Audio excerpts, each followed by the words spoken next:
शिव गीता अध्याय 2। ओम गंग गणपते नमः। ऋषि बोले, अगस्त्य जी श्री रामचंद्र के निकट क्यों आए थे और किस प्रकार से श्री रामचंद्र से विरजा दीक्षा कराई थी, इससे श्री रामचंद्र को किस फल की प्राप्ति हुई, सो आप हमसे कहिए। सूत जी बोले, जिस समय जनक कुमारी सीता को रावण ने हरण किया था, तब श्री राम ने वियोग के कारण बहुत विलाप किया। निद्रा, देहाभिमान और भोजन त्याग, रात दिन शोक करते भाई सहित श्री राम ने प्राण त्याग करने की इच्छा की। अगस्त्य जी की यह बात जानकर श्री रामचंद्र जी के समीप आए और मुनि ने श्री रामचंद्र को संसार की आसक्त समझाई। और अगस्त्य जी बोले, हे राजन, यह क्या विषाद करते हो? स्त्री किसकी, इसका विचार तो करो। पृथ्वी, आग, तेज, वायु और आकाश, इन 5 महाभूति का बना हुआ है। देह जड़ है, इसके ज्ञान नहीं होता। और आत्मा तो निर्लेप, सर्वत्र परिपूर्ण सच्चिदानंद स्वरूप है। आत्मा न कभी उत्पन्न होता, न मरता, दुख भोगता है। जिस प्रकार यह सूर्य संपूर्ण संसार को चाक्षुष रूप से स्थित है और चाक्षुओं के दोष से कभी लिप्त नहीं होता, इसी प्रकार संपूर्ण भूतों का आत्मा भी दुखों में लिप्त नहीं होता। और यह देहाभिमानी मल का पिंड तथा जड़ है। यह जीव का कला रहित होने से जड़ है। यह काष्ठ अग्नि के संयोग से भस्म हो जाता है। सियार आदि इसके खोजते हैं, तो भी ये नहीं जानता कि इसके वियोग में क्या दुख होता है। जिसका सुवर्ण के समान गौरव वर्ण अथवा दुर्वादल के समान श्याम स्वरूप है।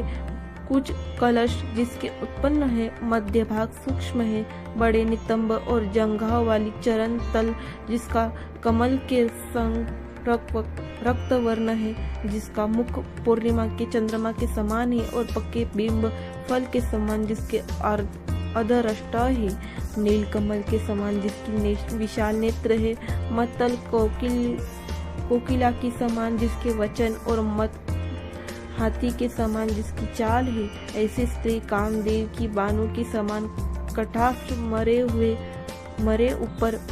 मेरे ऊपर कृपा करती है।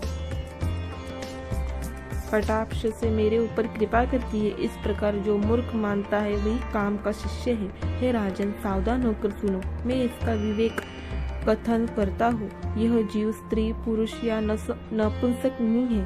यह देही मूर्ति रहित, सब देहों में स्थित, ऊपर रूप रहित, सर्वव्यापी, सबका साक्षी, देह स्थित हो, प्राणों की सजीव करने वाला है।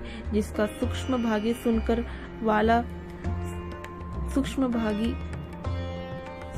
मांगी सुकुमार बाला कहते हैं। वह एक मल का पिंड और जड़ स्वरूप है। वह न कुछ देखता न सुनती, वह सुनता है। जिसका शरीर चर्म मात्र का है। हे श्री रामचंद्र, बुद्धि से विचारो और छोड़ो। जो प्राणों से भी अधिक प्यारी है, वह सीता तुम्हारे दुख का कारण होंगी। पंच महाभूतों से उत्पन्न होने के कारण पंचभातिक देह उत्पन्न होते हैं, परंतु उन सबसे आत्मा एक परिपूर्ण सनातन है। इस विचार से कौन स्त्री कौन पुरुष, सभी सहोदर है। जिस प्रकार अनेक गृह निर्माण करने में आकाश अक्षिणता के प्राप्त होता है, अर्थात उन सब में मिल जाता है, पश्चात उन घरों के जल जानने पर कुछ हानि को भी प्राप्त नहीं होता, इसी प्रकार देहों में आत्मा परिपूर्ण और सनातन है। देह संबंधों से अनेक प्रकार का प्रतीत होता है, परंतु उनके नाश होने के पर उनका आत्मा नष्ट नहीं होती। वह एक रूप है। जो मरने वाला जानता है, मानो मरा, जो मरने वाला जानता है, मैं मरा, यह दोनों न जानते से मूर्ख है। कारण कि न यह मरता है और न वह मारा जाता है। हे राम, इस कारण अति दुख करने से खेद का कारण क्या है?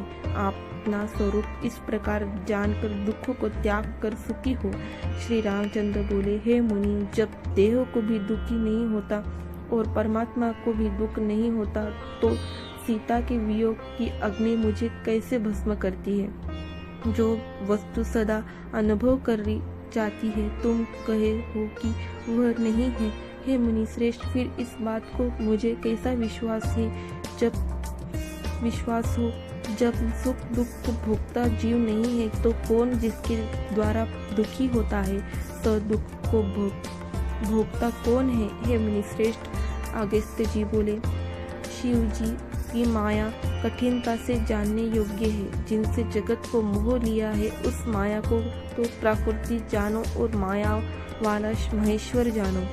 इसी के अवय रूप जीवों से संपूर्ण जगत व्याप्त है।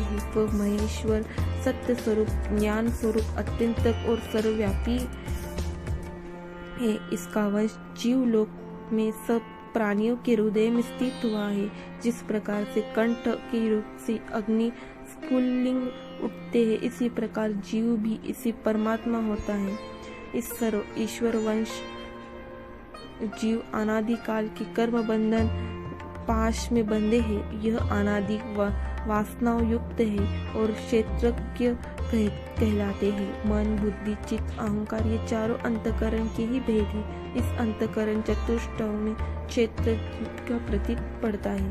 वह जीवपन को प्राप्त होने के कर्म फल के भोगता हुआ है।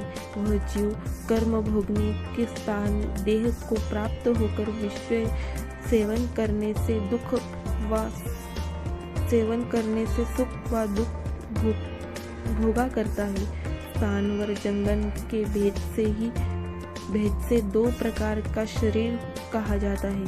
वृक्ष, लता, गुलम या स्थावर सूक्ष्मदेह कहलाते हैं और अंडज, पक्षी, सर्प आदि स्वदेज, कुर्मी, मत्स्यगंधी, जरायुज, मनुष्य, गौ आदि ये जंगम शरीर कहलाते हैं। कितने एक प्राणी शरीर धार के निमित्त कर्मानुसार योनि में प्रवेश करते हैं और दूसरे वृक्ष का आश्रय करते हैं।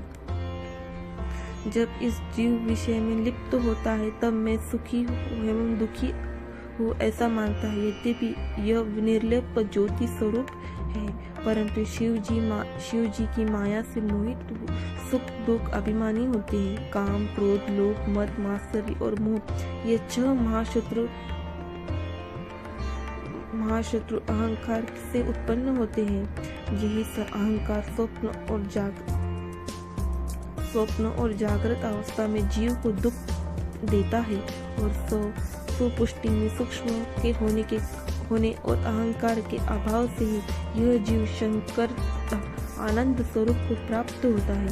इस प्रकार यह माया में मिलने से सुख दुख का कारण उत्पन्न करता है। जिस प्रकार सूर्य की किरणों के पड़ने से सीपी में चांदी भसती है, इसी प्रकार शिव स्वरूप में माया से विश्व दिखता है। इस प्रकार तत्व ज्ञान से तो कोई भी दुख भागी नहीं है। इससे हे राम, तुम दुख को त्याग वृथा क्यों दुखी होते हो। श्री राम उवाच, श्री राम जी बोले, हे मुनिराज, जो तुमने सन्मुख कहा है यह सब सत्य है, तथापि भयंकर प्रारब्ध देवता दुख मुझे नहीं छोड़ता। जिस प्रकार मद प्राणियों को मत कर देता है, इसी प्रकार अज्ञानहीन तत्व ज्ञान युक्त ब्राह्मण के भी प्रारब्ध कर्म नहीं छोड़ता। बहुत कहने से क्या है, यह काम प्रारब्ध का मंत्री है, यह मुझे दिन रात पीड़ा देता है और इसी प्रकार से अहंकार भी दुख देता है।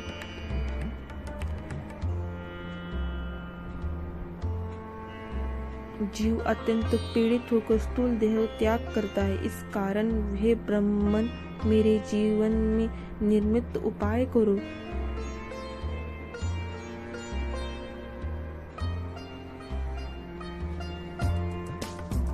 जिस प्रकार मद प्राणों को मत कर देता है, इसी प्रकार अज्ञानहीन तत्वयुक्त ब्राह्मण को भी प्रारब्ध कर्म नहीं छोड़ता। बहुत कहने से क्या है, यह काम प्रारब्ध का मंत्री है, यह मुझको दिन रात पीड़ा देता है और इसी प्रकार अहंकार भी दुख देता है। जीव अत्यंत पीड़ित होकर स्थूल देह त्याग करता है। इस कारण हे ब्राह्मण, मेरे जीवन के निमित्त उपाय करो। इति श्री शिव गीता दूसरा अध्याय विश्राम हुआ।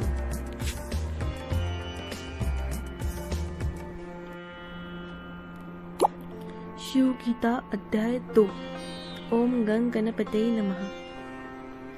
ऋषि बोले, अगस्त्य जी श्री रामचंद्र के निकट क्यों आए थे और किस प्रकार से श्री रामचंद्र से विरजा दीक्षा कराई थी, इससे श्री रामचंद्र को किस फल की प्राप्ति हुई, सो आप हमसे कहिए। सूत जी बोले, जिस समय जनक कुमारी सीता को रावण ने हरण किया था, तब श्री राम ने वियोग के कारण बहुत विलाप किया। निद्रा, देहाभिमान और भोजन त्याग, रात दिन शोक करते भाई सहित श्री राम ने प्राण त्याग करने की इच्छा की। अगस्त्य जी की यह बात जानकर श्री रामचंद्र जी के समीप आए और मुनि ने श्री रामचंद्र को संसार की आसक्त समझाई। और अगस्त्य जी बोले, हे राजन, यह क्या विषाद करते हो? स्त्री किसकी, इसका विचार तो करो।